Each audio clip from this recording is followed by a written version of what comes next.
Doctor Yunus ও খালেদা জিয়াকে পদ্মায় চোবানোর cartoon share আরাফাতের।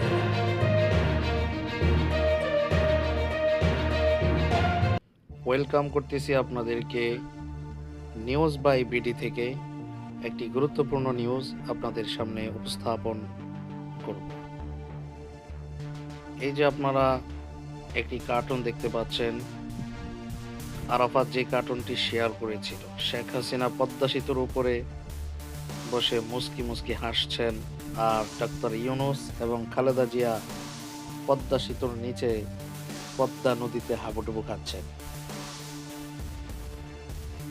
শান্তিতে নোবেল বিজয়ী অর্থনীতিবিদ ডক্টর মোহাম্মদ ইউনূসকে চুবানি দিয়ে পদ্মা সেতুতে তোলা আর সাবেক প্রধানমন্ত্রী বিএনপি চেয়ারপারসন খালেদা জিয়াকে টুস করে নদীতে ফেলা উচিত বলে মন্তব্য করেছিলেন তৎকালীন প্রধানমন্ত্রী শেখ হাসিনা।